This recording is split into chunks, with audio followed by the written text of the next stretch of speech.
service. If I like, I order twice. Hibachi, got the gravy on the rice. Pittsburgh Steelers fans, welcome into another edition of the Steelers Q&A. It's Sunday night, 2 weeks before the NFL draft, and we are coming to you live on YouTube, Facebook, and X. Wherever you get your podcasts, you can also listen to an audio version of this show after it has been recorded. I think we post it the next day. So, but if you're listening live, we're glad to have you. Start getting those comments sections filled out. We appreciate every single one of our listeners who is willing to hop on with us and take the time to talk some Pittsburgh Steelers. To help me do so tonight, I've got one of my favorites to talk with on the show and one of y'all's favorites as well, Shannon White. You know him, you love him. Shannon, how you doing tonight? I'm doing great, brother. JB. JB right. Is in the house.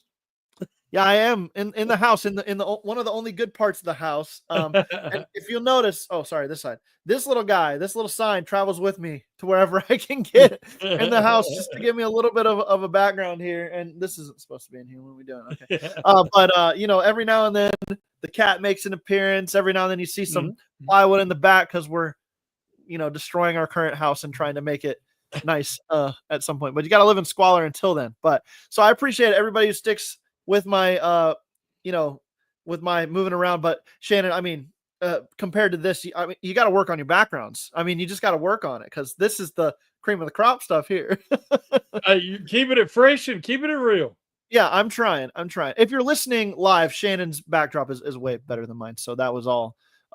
If you're not listening live, if you're listening later on audio, then you won't see it. But Shannon has me beat. Most people do. Afton Forehead comes in and says, remodeling is fun, right? Yeah. When you're getting work done, it's fun. But when there's the long pauses for weather delays and things like that, it is not very fun. Mm-hmm. So we are in the phase of not very fun. Get us out of this small space and onto something new. Speaking of onto something new, Shannon, the Pittsburgh Steelers are eyeing the NFL draft just under a couple weeks away. How are you feeling about the Steelers' chances to add some good prospects to their roster?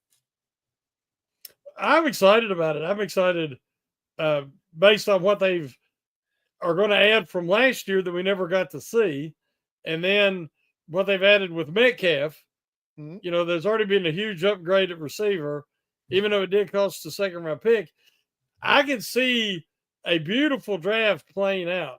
If there's some way they can either trade back in the first to pick that second rounder back up or use some draft capital from the future next year where they're going to have quite a few picks to try to move back in the second round. Because after the fourth round this year, especially the fifth, it drops off. Yep. So I'd like to see them get as many picks as possible this year in the first 4 or 5 rounds. I've said that too, that it wouldn't bother me if they tried to kind of move their 6th and 7th rounders up into the 4th and 5th round, just using those to improve their stock there. Maybe even to, get into the late 2nd round somehow to maybe get one of those running backs that's falling, or if you went somewhere else, maybe a defensive tackle that has dropped down the board a little bit. So there's different ways they can play it for sure. But, a lot of us have been looking ahead to 2026 for, the compensatory picks, the quarterback situation, but there's a lot that could be had in this draft as well to help them in the short term and the long term. So my question basically that I'm posing to you and to the listener tonight is, what do the Steelers stand to gain from a good draft, right? We've got 7 rounds of craziness ahead of us in the next couple weeks here. Despite it not being a super deep draft, there are some good players on the board who can help you. There's going to be some good players there that can help you. The Steelers have to take advantage. They have to play for value. They've got to not pigeonhole themselves on certain position groups or certain players. So while we're waiting on some questions to funnel in from the listeners, get those in, guys, and we will get to them. Shannon, what do you think the Steelers could gain from a good draft here? Well, they got to get back to competency. Colbert's last, say, 5 drafts were pitiful. They really were. When you look back, hardly any of those guys are still around, not just on the Steelers, but in the NFL. And they've had one All-Pro, which is TJ, in his last 7 drafts, if I ain't mistaken. So he went from being so proficient to so incompetent. And so they finally are starting to recover, I believe, with Kahn and Waddle having 2 strong drafts. Last year, I'm still calling it a strong draft, even though we didn't see half of the picks, because I believe they are going to be contributors if healthy. So this year, if they can nail the draft, get the guys from last year healthy and involved and up to speed, it could be a special class, because I would have kept the 4 guys from last year. Yeah. Can the Steelers find some starters in this draft, Shannon, in your opinion, to help them this year? I mean, they could easily find an upgrade in nose tackle. Yeah. I mean, there's guys out there like Alexander that nobody's talking about. There's guys that they call one-trick ponies. Well, Casey Hampton was a one-trick pony. He was just great at his one trick. Right. And if you're good enough, you know what I'm saying? And Casey Hampton was all pro. So, it's a little different because the Steelers are one of the few teams that utilize the 3-4 and utilize it effectively. So, a lot of the guys that they would be interested in are higher draft picks at defensive tackle that can rush the passer and are really good run stoppers. Whereas the Steelers, if they can collapse the pocket to where they would not be a liability if you leave them in on a 3rd down, that's what the Steelers are looking for at nose tackle. Yeah, I do agree there. I think they can find a starter on defensive line, couple rounds deep in this draft. I also think they can find a 1A, 1B type guy to Jaylen Warren in this draft. So I think that you can find where you're picking where you're picking which positions matters for Pittsburgh if they want to find some starter capable guys. That said, Shannon, I don't want the Steelers passing up on a potential All-Pro or Pro Bowl type selection just to fill a need at a spot. That's never a good way to live. They've done that in the last few Colbert drafts. You saw that was kind of how they attacked things, and they got a little lucky in 2017 that TJ Watt fell all the way to them there, and that was a position of need, and you get one of the best pass rushers of his generation on the team. You didn't know that at the time, obviously, but you were able to draft for need and still land the guy, and he kind of was best player available at that time as well. So that didn't work out with Artie Burns. That didn't work out with some of these other guys. Didn't work out with Kenny Pickett when they were kind of pressing to go get a quarterback. You could really feel that they were going to go get a quarterback in the first round. I still believe to this day, if Kenny Pickett hadn't have been there, they probably would have drafted Malik Willis in the first round. I really believe that they were going to take a quarterback with that first round pick. And under Colbert, it's kind of felt like a different story, right? They did need a tackle when they went up and got Broderick Jones, but the way in which they went and got him was different. They attacked it. They didn't just take what was left over to them. They went and got what, in many talent scouts' eyes, was one of the best players available in Broderick Jones. They just went up and got him, right? So that made a lot of sense. And then they've done BPA really well, I thought, in the last couple drafts, deeper into the draft. I think of Darnell Washington. I think of Peyton Wilson. Those guys were best players available at the given time. Mason McCormick too. He was probably the highest player on their board, even though they've gone with 2 offensive linemen already last year. So it is a different style of drafting, and I think that the Pittsburgh Steelers are better off for it. Oh, definitely.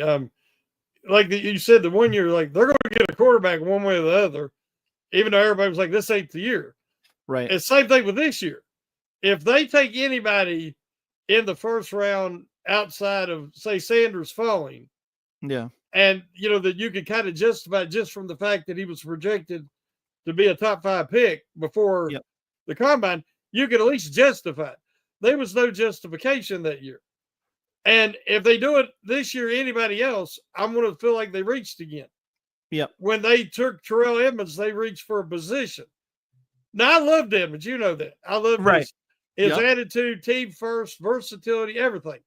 But it's like when the Yankees were doing contract negotiations with Alex Rodriguez, they was bidding against herself and they paid him a record contract, and there really wasn't anybody in the ballpark of what they were going to pay him.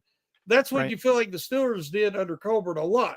Now, I do not expect that now under Waddle and Khan, but you can say the same thing about Harris. And even beyond that, Freiermuth, because when you take them two guys and you could have took Creed Humphrey. Yeah. Like I said, I screamed down in a restaurant when they announced the Freiermuth pick. I couldn't believe it. Yeah. It was bad enough to take a running back that runs like a 4.7, and you never seen him run one time between the whole offseason leading up to the draft process, and you still invest a number one pick in this guy, trying to give, they said, Ben weapons at the end. Yeah. But the best weapon for an old quarterback is the offensive line. And they had so many needs, and they passed on that to take two guys that I think they overdrafted them. Yeah. So I don't expect that now. So I guess that's why I'm more optimistic, looking forward to it. And it can't get here soon enough for me. Yeah. The other thing that comboed so poorly for Colbert at the end was the fact that they went position shopping in the draft and the fact that he was so stingy when it came to free agency. He would not spend the money to go out and get guys. So they were going into the draft with glaring holes the last few years. And that offensive line was, I mean, just inexcusable. And when Ben talks about it now, he's very open that, man, they did not do me right with that offensive line the last few years of my playing career. So it was. Well, not only that, but you got to say the offensive coordinator was Bush League. I mean, he had he'll never be back in the NFL. That's how you know when a guy gets fired like that and nobody wants him for any position and he disappears, so you never hear of him again. He sucked. Yeah. And then, like you said, the offensive line, but now we even have the offensive line coach, and the philosophy from the coaching staff is it a talent problem or is it a philosophy and a coaching and a scheme problem? Because they've never put Broderick Jones on the left side. Right. And they kept running out of mediocre, incredibly mid, Dan Moore Jr., which he got a big contract. It's great for us to compensatory pick. But I'm just saying, I mean, everybody can see that he was very mid. Yeah. And Broderick Jones, his best game he ever had as a pro was when he did start on the left side. Just like with Kevin Dobson started on at right guard, where he should have been all along. He looked great filling in for DeCastro. But it's like, I don't know, there's a level of stubbornness. I hate to use the word stupidity, but why do they keep doing this? Right. Yeah, it's part of the reason fans are frustrated, that it feels like the process has just been bad and you're not utilizing those guys correctly. I know I've had my aversions to how they've handled the offensive line, for years now. I know you have as well, whether that's talent evaluation in some cases or now. So it seems like they have the talent, but are they willing to put in, or are they willing to invest in the coaching staff at that spot to help them improve? Are they willing to, play guys where they've been positionally strong in the past and switch things up from how they've always done things? I think that it's been a poor example for how to operate that room just overall. So like I keep saying, they have the horses now, but do they have the carriage driver for the offensive line? And I guess we'll see another year. Is Pat Meyer that answer? Or are they going to move on from him after this year? Let's put it this way. If they're going to move off of him after this year, after his contract was up, they should have moved off of him already. Because you get guys in position that can help you succeed. You improve where you can improve. If you're not doing that, you're limiting what you can do and how fast you can produce play on the field that is going to be acceptable to a fan base that wants Super Bowls, So that is just a basic model that the Steelers have failed to follow in recent years, and we'll see how things go this year. So I'm going to say, Shannon, that I think the Steelers could gain from a good draft the core of a push in the future. They could add to themselves additional members of a core group of players that will help them over the next 2 to 4 years, 2 to 5 years, as opposed to, okay, we're going to be adding starters to our team that can help us go win a playoff game this year. That's kind of my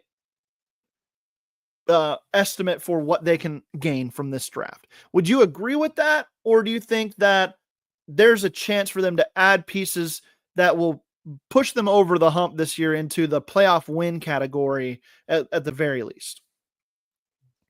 The bad thing is right now, their foundation, their stars are older guys, 30 and up. Yeah. And because of the how bad the last few Colbert drafts were, now you got this dead period of guys that have not been with the team very long. I think they've added some core pieces as you like some of those guys. Some of the guys that not only didn't get to play last year, but some guys didn't take the step forward we'd have liked to see. I didn't think Benton. I was expecting Benton to establish himself as the second best defensive lineman. Yeah. And it was iffy. He didn't step up like I thought he would. So I do believe that these last two drafts have given them a chance to have that core. But they need to hit on a couple of guys, because I don't know, out of the last two drafts, I think you're going to see Frazier be a perennial Pro Bowl All-Pro guy. Pickens I don't think is going to reach that level unless we see an attitude adjustment. Outside of them two guys in the last two drafts, there's a lot of guys that still what ifs. And I think that this year, if they can hit, like you said, don't go just for best player. I mean, for position, go for best player available, especially in the first round. You want a generational type. That's what they got to do, because it won't be long. TJ ain't going to be that anymore. Yeah, and you're absolutely right. There's a world where TJ Watt's best playing days are behind him. I mean, it's really true. And there was a comment in here earlier that I'll bring up from Boxing Men 1. I would not give TJ Watt a new contract. I'm sorry, he is old now. He is always hurt and does not produce in the playoffs. I mean, there is a line of thinking out there where that makes sense, but I don't know if you can do that to a guy who has been such a bedrock for your organization, especially in the post Big Ben era. I mean, or in the late to post Big Ben era, he's been the face of your franchise. So, how do you feel, Shannon, about the TJ Watt contract situation? Are you willing to give him $40 million a year? Are you willing to make a deal with him, or are you going to just kind of see how this one plays out? I mean, I hate to say it, but I agree with Boxing Men. I would not give him. Somebody said he definitely wants more than Myles Garrett, and I talked about it on Pump Your Brakes. I would not give him $1 more just to prove a point. I think that he's going to be like JJ. They're very similar, high effort players. If they can't play that way, when he's injured, has nagging injuries, he does not perform the same. Yep. And they are over reliant on him. They're waiting on him to make a big play. And it needs to be more schematic. And it needs to be a group effort, not just one guy. So actually, I think it would help TJ to go to another organization and have a chance to win a Super Bowl. And I think it'd be better for the Steelers too. Yeah. I mean, that's a tough decision to make, but it might end up being the right one. My one argument for TJ would be that, he was hurt for a couple games last year. And he wasn't playing healthy for a fair chunk of the season, but the Steelers did him no favors how they used him schematically. They basically said, okay, TJ, you need to go beat the chip, the double team, and and get to the quarterback before he makes a play. And that's just asking too much to start him out basically. at the nickel cornerback spot and ask him to try to get through 3 guys on the way to the quarterback. That's a lot to ask of him, and they didn't do anything to help him out. Well, see, I agree with that. And I Yeah. kept saying that, you know, I said they need to move him around, and that's limitations of Terrell Austin. Well, no, they said that Watt didn't want to move. He didn't want to be moved around the formation. So part of that was Austin's limited creativity. Part of it was Watt's stubbornness. So, you know, it takes 2 to tango, and I think he did. Yeah. Well, I was hearing from TJ that he did want to move around. So I don't know whoever's telling the truth there. It just, who knows, I guess. But, you know, I think that and it's a little different scheme, right? When you run a 4-3 defense, your base is that, you know, 2 defensive tackles in the B gaps, and then you've got your 2 defensive ends, like Myles Garrett plays in, right? He's not a stand-up pass rusher. He's a hand in the dirt pass rusher. They have more flexibility with that 4-man line moving him around, but when you have outside linebackers that rush the passer, they have other assignments too. Myles Garrett never drops into coverage. TJ Watt drops into coverage a lot, and it's just a different schematic fit. So moving him around the formation is not quite as easy as saying, okay, Myles, go line up a defensive tackle here real quick and make a play. You've got to play TJ in an off-ball position inside that defense if you're going to move him around. And that makes it a little bit more difficult. But still, there was no creativity last year. There needs to be some to help him out. And, you know, as good as Alex Highsmith and Nick, why can't I think of his last? Yeah, Herbig. Nick Herbig have been. They have disappeared at times when TJ Watt is getting 3 guys sent his way. You've got to be able to win your one-on-ones if you're those 2 guys to help take some of the pressure off. And Shannon, that's also why I think it's going to be big for the Steelers to improve at defensive tackle through the draft as well, to get somebody else on this defensive line that eats up bodies so TJ's not having to deal with multiple blockers on every single snap. So let's get into a little break here for the audio side of things. And when we come back, we will get to some questions. Go ahead and throw your questions in the comment section, please. We will get to those. We will talk about those and answer those. But for now, we're going to take a quick break. We will be right back. And we are back here on the Steelers Q&A. Jeremy Betts and Shannon White talking all things Pittsburgh Steelers heading into the draft. And I think we've, you know, basically decided, Shannon, that the Steelers can improve their roster through a good draft. That's what they can stand to gain. It may not be for this year necessarily, but they could add some players that could help them in the future to continue to build this young core that they've started to build under Omar Khan and Andy Weidel. In truth, though, they need to find the quarterback. They have to find a quarterback at some point here. Is this the year that you're trying to find that quarterback, Shannon, or are you waiting until next year to really try to find that guy? Well, being an old timer, and I've seen the era from Terry Bradshaw to Big Ben, I know how, and I realize how hard it is to find a franchise quarterback. For many reasons, but especially the way the Steelers have always been conservative with their draft philosophy, with their draft capital. Which I think now we have a more modern approach.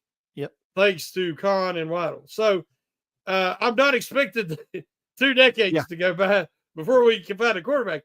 But I think you've got to throw darts at the dartboard, and you're going to have to take some chances. I thought it was a brilliant move to bring Fields in. I thought they had a real potential there to get a guy. Now, we don't know what he'll become. They didn't really give him a fair shot, in my opinion. You know, you got to be willing to let a guy lose something. Right. Let a guy struggle something. See how he recovers from that. I don't think he really had that opportunity here. But he might turn out to be a really good quarterback. He might not. But every year you're going to throw a dart or 2 at the board, right? Right. So this year, would it be a Jackson Dart in the second round, or a Milrow or a, they were talking to the young man out of Syracuse. Yep. They've talked to yours out of Texas. They're hitting all these guys, trying to see if somebody's worth a day 3 early pick, let's say. Yeah. But as far as, there's nobody that I was really wild about, including Aaron Rodgers. So even if you get a guy like that, you got a bridge guy. Right. And it's a short bridge. Yeah. Yeah. I agree with you that this is about finding maybe a dart throw that you you're at least giving it a shot this year, right? To see if somebody steps up and impresses you.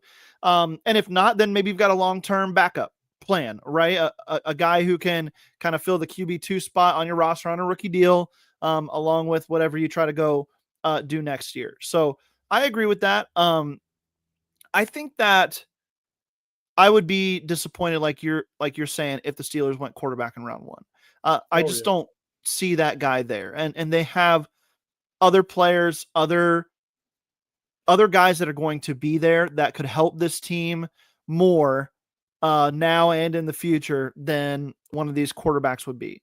So, and also, like you said, I do agree that you would have.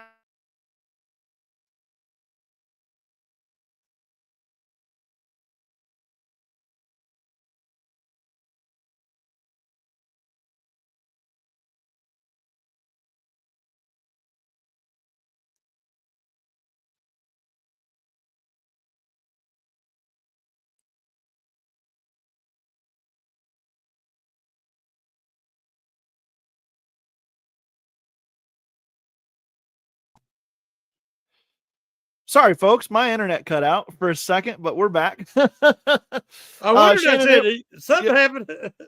Shannon, they were getting on to you in the comment section about your internet a little bit ago, but that was my fault. That was all on me. I don't know what happened there, but everything in the house started buffering. So I'm back though, and Shannon, you're back too.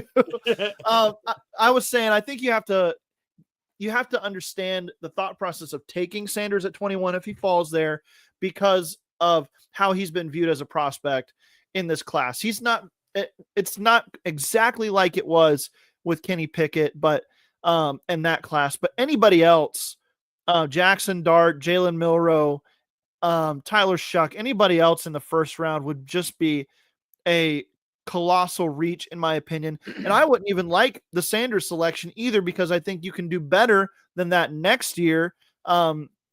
And go ahead and get somebody else that helps your roster this year. So to me, yes, there needs to be a balance of throwing some darts at that position and setting up your roster for when you actually find the guy. So how do the Steelers combat that? I think if they take a defensive or offensive playmaker in the first round, then they're going to be strongly considering quarterback in round 3. But the other thing about this, Shannon, is that we've seen in recent years that a lot of teams aren't pushing to go get that quarterback in the middle rounds. They're not making it a goal to walk out of the second round with a quarterback or to walk out of the third round with a quarterback. They're kind of letting these guys fall in their laps based on their board. They're not overvaluing them. So if that happens again this year, the Steelers could find that one of those guys is still available in the 4th or 5th round that you would want to make that your dart throw. I would be all over that if I'm Pittsburgh. If Kyle McCord were there or Will Howard were there in the 4th or 5th round, that would be totally fine to me to go ahead and take that swing. Yeah, I think there's so much to be said for building the roster, building the receiver core, the skill position talent, the offensive line. Even if they're going to stick with this outside zone, McCormick might not be the answer. And it might be that you move Fautanu to guard and you pick up another right tackle, saying, you don't have a second round pick right now, but let's say that they acquire one. You pick him up in the 2nd or 3rd round, which is more feasible for a right tackle. And, you strengthen your line that way. What you want to have the best roster possible ready to roll when you do find your franchise quarterback. Yeah. Yeah, you absolutely do. And then, once you find the guy too, it does give you some freedom then to just go all in on other positions. So, that's why I say throw a dart this year. Just don't make it the first round quarterback.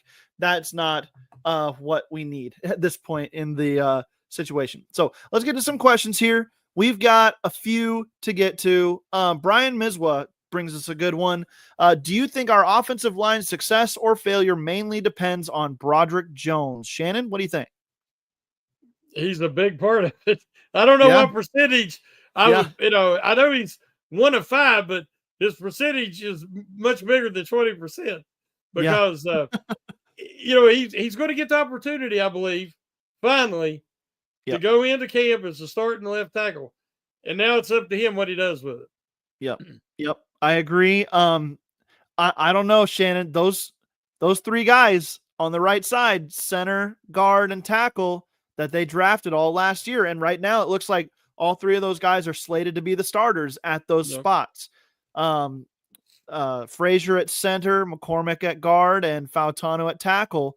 That's a big part of this too. And I'm as bullish on those guys as anybody, but if there's a sophomore slump from any one of those 3, there could be some issues that we're not ready for. But let me caveat that by saying I think the Steelers are going to make some more moves after the draft along the offensive line. They're waiting for that comp formula date to pass where the moves that they make don't affect that anymore. And there are always those guys. You look at the Ravens, they're always finding guys that help them out, that are there to be contributors on their roster after the draft. The Steelers can do the same thing, I think, at offensive line. But yeah, Broderick Jones is a big part of this, but those 3 guys that they drafted last year, just as big a deal as the success of Broderick Jones, I believe. And I believe it'll help Samalu, who I think had a little bit of a rough season, but he was playing next to Dan Moore. If he plays next to a Broderick Jones who's more competent and is more comfortable on the left side, that'll only make Samalu's job easier. Yes, absolutely. All righty. Next question here is from Anthony Godwin. We kind of talked about this a little bit, but so Anthony Godwin asks, take Sanders at 21. Shannon, let me pose it to you this way, okay? Let's say that Shedeur Sanders is still there on the board, but so is Derek Harmon. So is, let's just say for argument's sake, Nick Emanwari, the safety out of South Carolina, and maybe one of the top receivers like Emeka Egbuka. Are you taking Sanders over one of those guys, or are you going a different direction? Emanwari is a genetic freak. Yeah. To the point that when I watch him, I see Ryan Shazier and I see Troy Polamalu. And what I mean by that is he made a lot of his big plays off script. Yeah. He broke off his coverage and he just has an instinct, kind of like Polamalu. But his size, speed, he's bigger and every bit as fast as Shazier. Yeah. That you can play him off ball on a play, especially in, certain packages. You can play him in the slot coverage. He can match up with your biggest tight ends. He would be a hard guy to pass and to take Sanders over.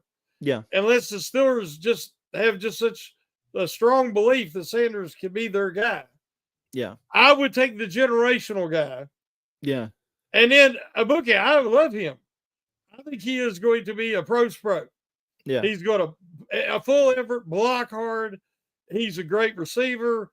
He's just a solid player all the way around. He's a Kate Miss type. Yep. And high character guy. It would be hard for me to take Sanders and pass on either of them guys. But Emanwari, I would have to say I would have to take him. Yeah, I think one of those types of guys is going to be there still. So I would have a hard time taking Sanders over even Derek Harmon. Just the floor he brings as a prospect is what we've gotten out of Keanu Benton already, I think, is the floor for a guy like Derek Harmon, but the ceiling is that of a Cam Hayward type. I mean, that of a Pro Bowl type player, because he's just so good at the technical aspects of the game, and he's got some juice behind him as well. So Derek Harmon makes a lot of sense for Pittsburgh, and I would have a hard time with what the Steelers need and with their obvious planning for 2026 and that draft to have the capital to move up for a quarterback if they want one. I feel like the fact that Sanders and company have been brought in and paid attention to by the Steelers coaching staff, it's just so they're making sure that they're not missing out on one of those guys that they think could be available next year that's in this draft, right? They just want to make sure that they're doing their due diligence on those guys. And it can't hurt from a draft strategy perspective as well, where you show interest in guys that other teams might end up being interested in, and maybe you're now factoring yourself in as a trade candidate to move back, or you're letting somebody else jump in front of you to take the quarterback so that one of those guys is still there on the board for you when it comes to your pick. So the Steelers play the game under Khan and Weidl the right way, I think. And I think this is just part of that situation. So for me, I don't want any quarterback in the first round. I don't care who's there unless it were to be Cam Ward, and that is not happening. So, all right. Here's another one. Which player from Afton Ford? Thanks, Afton, as always. Which player taken in the first will cause you to react like Jeff did when they took Pickett, or maybe like Shannon did when the Steelers passed on Creed Humphrey? So, Shannon, which first round pick, which player would that be for you? Oh, man. I'm trying to think who all was projected around the Steelers pick. Wow. I'm trying to think anybody that would get that kind of reaction out of me. Because I've spent a lot of time thinking about the guys I think would be good fits and everything like that, and not so much about the guys I don't want to see. Well, and we've all I'll say this: if it was Milton, Milroe, I would be very upset. Yeah. Because Milroe is a feast for famine. His top plays are like highlight reel. I can't believe he was able to do that.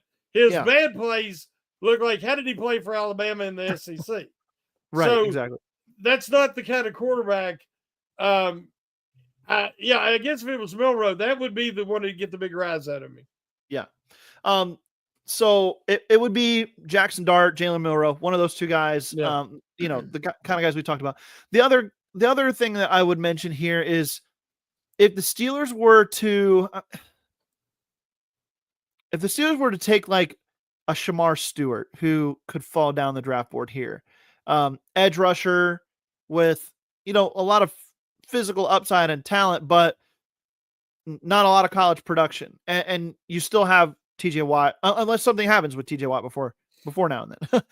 But you still have TJ Watt, you still have Alex Highsmith, Nick Herbig, and you have so many other pressing needs elsewhere. It would depend on the guys on the board, I guess, but he would be the one that it's like, I don't know what you're doing, and he's a bigger guy too. He wouldn't really fit their scheme, so they bring him in for a visit.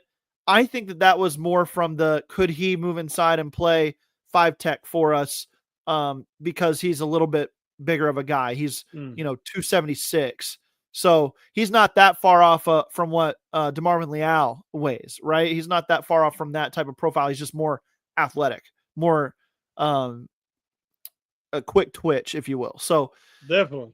That would be the one guy where it's like he's not a quarterback position player, that I just think doesn't fit the Steelers' defensive plan as much as other people, and that would be a little bit disappointing to me overall. But that would be the guy for me. Mark Cunningham, great question from Mark. What if we traded back and took a quarterback late in round 1 or 2? Would you be okay in that scenario, JB? As JB on this podcast, I would not be okay with taking the quarterback still, even after a trade back. I think that the trade back allows you to add some more talented players to your roster and maybe go get that quarterback on day 2 instead, but take one of those first round positional guys, not a quarterback in round 1. That's just my take. But Shannon, how about you? Well, I had talked. We did a mock draft on Pump Your Brakes, Yep. and uh, we ended up with defensive line in the first. Um, I don't think it was Grant. I can't remember now. It's been a little bit. But then we ended up with Besh, wide receiver, in the third because we didn't trade back in the second. Gotcha. And we got DJ Giddens in the fourth. Yep. And I was very happy with the draft. Yeah. But absolutely. if they could trade back in the first, and I said, well, what would you do then if, say, Jackson Dart was available late second? Say they picked up a late second. Yeah. And you still got that draft. Yeah. But you just, instead of not having a second rounder, you still got your defensive tackle in the first, but then you got Dart in the late second. I can see that. Yeah, that would be fun. I still wouldn't want Milrow there in the second. Okay. I think Milrow's a day 3 for sure.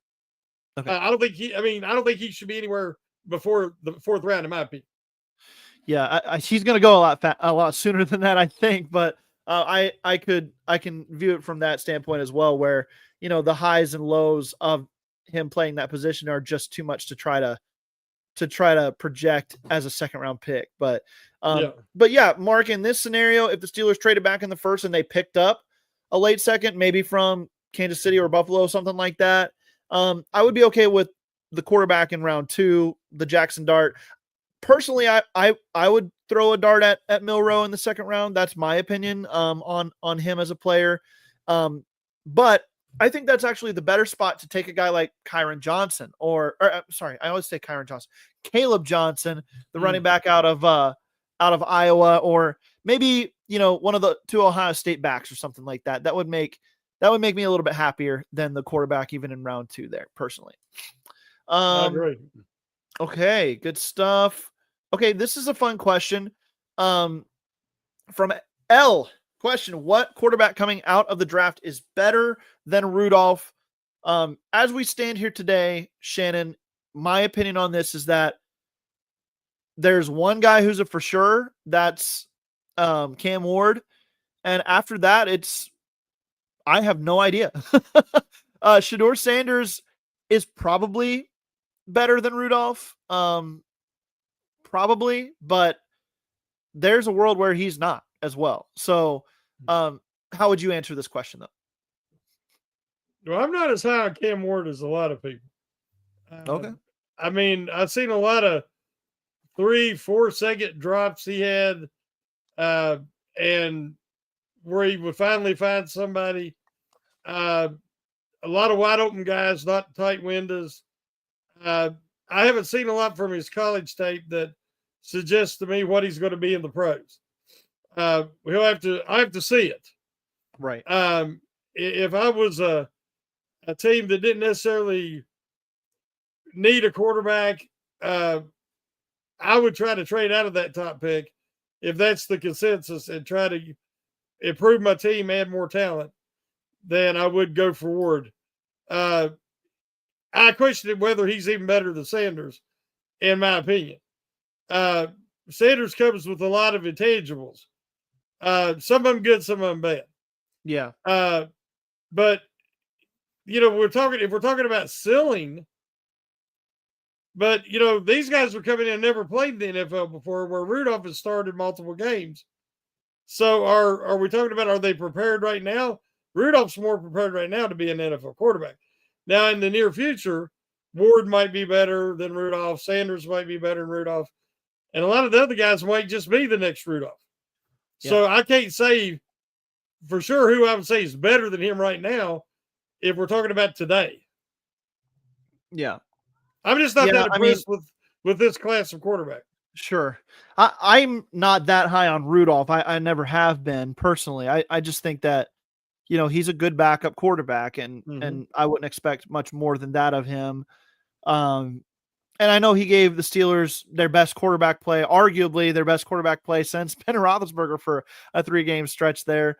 I would argue against that point too, but that's, there's an argument to be made for that, I guess. But yeah, it runs few and far between for quarterbacks better than Rudolph in this draft. Either way you look at it. Would you agree that Tommy Maddox was a career backup that overachieved for a year or two with Pittsburgh?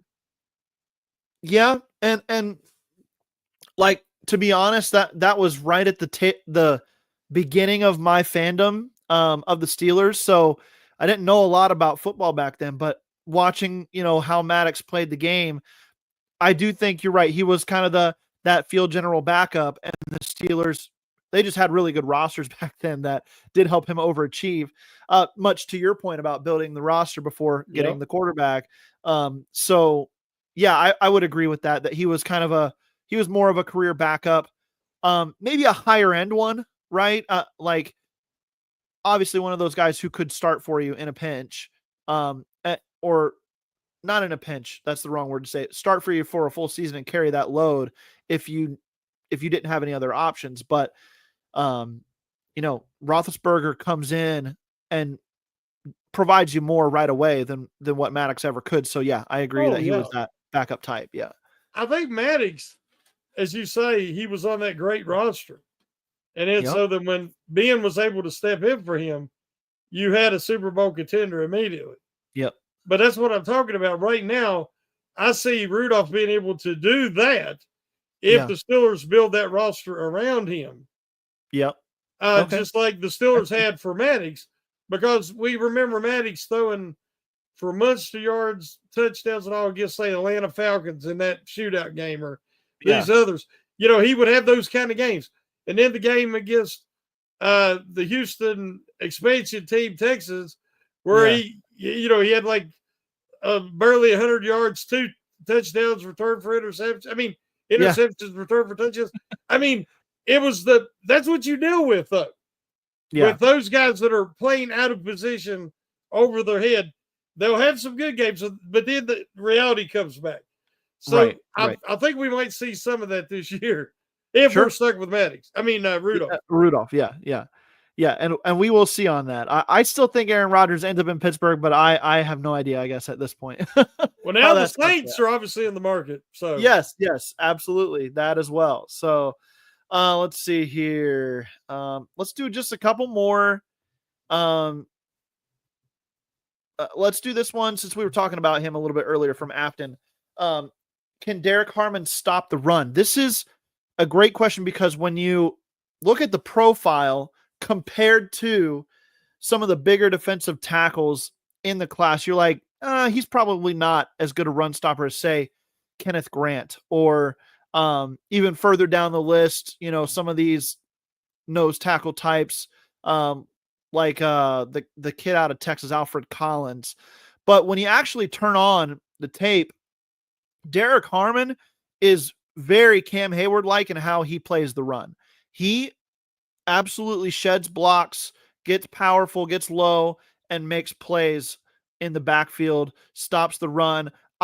There is an argument to be made that he is the best run-stopping defensive tackle that would be available in the first round, even better than Mason Graham at times. So, Afton, to answer your question, from my evaluations, I think that Derek Harmon, yes, he can stop the run. I think that is actually the stronger part of his game than the pass rush part, and that is still pretty good. So that's why I've been so high on Harmon throughout this process. I think that he really can do that, and he can be more than a one-trick pony at the defensive tackle spot. He's got such position flexibility and versatility that he would be able to kind of be an interchangeable piece with Keanu Benton across from Cam Hayward. And then when Hayward retires or the Steelers move on from him, that could be a guy that you could step into his role pretty much right away, in my opinion. I don't know, Shannon, if you've done like some tape evaluation of Derek Harmon or what you know about him, but that's just kind of my take on the player. I think Harmon, in my opinion, if it's going to be another Benton or another Hayward, I don't see his long-term future at nose tackle. Yep. As far as a pure run, I mean, he played for a team that had massive leads in a conference that threw the ball a lot. He's not been asked to go up against Ohio State's, Michigan's, a lot of these, every week, teams that SEC had a lot of that were more power running teams. Yeah. I think he's solid. I like his effort. I love Grant's potential. Grant plays too high. He gets caught too high, and that limits his effectiveness.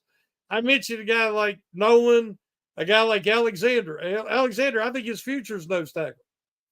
So, that's why I would kind of, if you get a guy in the first, you want it to be that well-rounded guy, as you say, that can move into Hayward's position eventually. Yep. If you're looking for a straight nose tackle, wait. And try to get that guy in the third. Yeah, wait for that guy. Exactly. Absolutely. So it kind of depends on what they're really wanting this year. Right. If you want the run stuffing nose tackle, go get Harmon's playing partner, Jamari Caldwell in the third or fourth round. Yeah. One of those guys. But if you want the Cam Hayward replacement, Derek Harmon, Walter Nolan, those are your guys in the first round, probably. Yeah. So, all righty. Couple more here. We got a super chat that we'll bring up here in just a second as well. Thank you, Claude. We'll bring up your super chat. Tom Dessenberger, TD, at the first round, what trade would make you the most excited? For me, that would be a trade back, Shannon. Is that kind of the scenario you're thinking as well? If the Steelers are going to make a trade, you would want it to be to trade back, not trade up in this class. What would you think? Yeah, because like I said, I'd like to see him recoup a second. Yep. And so, I would much rather see them trade back. There's nobody really there that would be in the range of what I think they would be willing to give up to trade up for. When a guy, Imura or Ibuke or, Grant, there's so many guys that could be right there in their selection that they could even get at 28 or 30. Yeah. And then you recoup that second round. Right.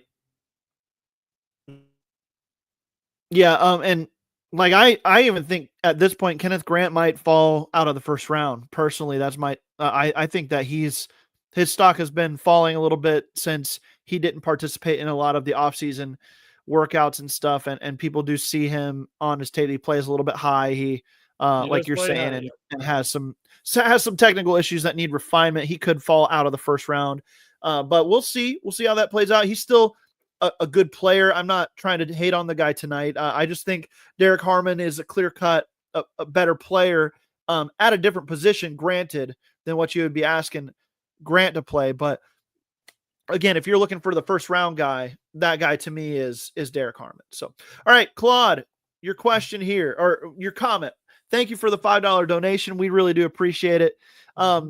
Shannon, he says, I'd like to hear what Tomlin has to say about volunteers, not hostages, when it concerns Aaron Rodgers. I have very controversial takes across Steeler Nation, as I found on X and even in our chats and stuff on Slack. How I think that he would be actually a good thing for Pittsburgh this year. And that he would just kind of be your bridge to 2026, but also provide you a chance to be fun in 2025. Whereas Mason Rudolph, I don't know if he lets you be fun in 2025. That's kind of been my thought process. I also don't think that Aaron Rodgers is holding the Steelers hostage. I think that that's overblown. I don't think the Steelers are stooping to try to woo him into the building. But those are all have been my takes. But Shannon, how do you feel about the Aaron Rodgers situation? What do you think Tomlin would say if asked about volunteers, not hostages, when it comes to Aaron Rodgers? Well, Tomlin would have some kind of catchy slogan phrase. He wouldn't come out and say, because I think he wants Rodgers.